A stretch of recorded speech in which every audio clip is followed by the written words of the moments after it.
കോൺഗ്രസിന്റെ സമരനായിക മറിയക്കുട്ടി ഇരുട്ടി വെളുത്തപ്പോൾ ബി.ജെ.പി. വേദിയിൽ. ബി.ജെ.പി. നടത്തിയ സ്ത്രീശക്തി സംഗമത്തിൽ മറിയക്കുട്ടി മോദിക്കൊപ്പം പങ്കെടുത്തതോടെ കോൺഗ്രസ് നേതൃത്വം വെട്ടിലായി. മാസങ്ങളായി പെൻഷൻ മുടങ്ങിയെന്നാരോപിച്ച് മറിയക്കുട്ടി പിച്ചച്ചട്ടിയുമായി തെരുവിലിറങ്ങി. മന്ത്രിമാരെ വ്യക്തിപരമായി ആക്ഷേപിച്ചു. കോൺഗ്രസ് മറിയക്കുട്ടിയെ ഏറ്റെടുത്തു. മാധ്യമങ്ങൾ ആഘോഷമാക്കി മാറ്റി. കെ.സി. വേണുഗോപാൽ മുതൽ രമേശ് ചെന്നിത്തല വരെ പിന്തുണ പ്രഖ്യാപിച്ച് മറിയക്കുട്ടിയെ സമരനായികയായി പ്രഖ്യാപിച്ചു.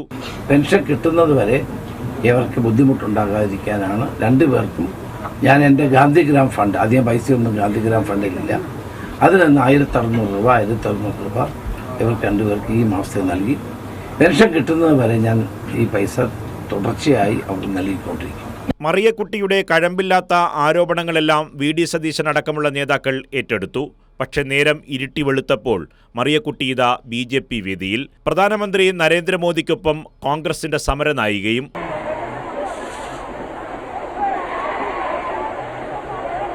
ഇനി മുൻപ് പറഞ്ഞതെല്ലാം കോൺഗ്രസ് നേതാക്കൾ വിഴുങ്ങേണ്ടി വരും. അതിന്റെ തത്രപ്പാട് വി.ഡി. സതീശന്റെ വാക്കുകളിലുണ്ട്. ഞങ്ങൾ വിളിച്ചു കഴിഞ്ഞാൽ ഞങ്ങളുടെ പരിപാടിക്കും വരും, ബി.ജെ.പി. വിളിച്ചാൽ ബി.ജെ.പിയുടെ പരിപാടിക്കും പോകും. അവരിപ്പോൾ ഏതെങ്കിലും രാഷ്ട്രീയത്തിൽ അംഗമായതുകൊണ്ടാണ്. ഞങ്ങളുടെ പാർട്ടിയിലൊന്നും അംഗമല്ലല്ലോ അവർ, ഞങ്ങളുടെ പാർട്ടിയിൽ അംഗമല്ലല്ലോ അവിടെ പോയത്. അവരൊരു വേറൊരു പൊളിറ്റിക്കൽ സ്റ്റേജിൽ അവരെ വിളിച്ചുകൊണ്ട് 86 വയസ്സുണ്ട് അവർക്ക്. ഞങ്ങളുടെ പാർട്ടി അംഗമൊന്നുമല്ലല്ലോ. മറിയക്കുട്ടിമാരെ ഇനിയും കോൺഗ്രസ് ഏറ്റെടുക്കും. പിന്നീട് ആനയിച്ച് ബി.ജെ.പി. വേദിയിലെത്തിക്കും. വസ്തുതയെന്തെന്ന് ജനം തിരിച്ചറിയും. മറുപടിയില്ലാതെ കോൺഗ്രസ് ഇനിയും വലയും.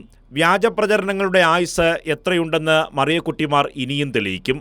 കേരളത്തിലെ ജനങ്ങൾ ഇതെല്ലാം കാണുന്നുണ്ട്. അവർ കാര്യങ്ങൾ വിലയിരുത്തും. കൈരളി ന്യൂസ്, തിരുവനന്തപുരം.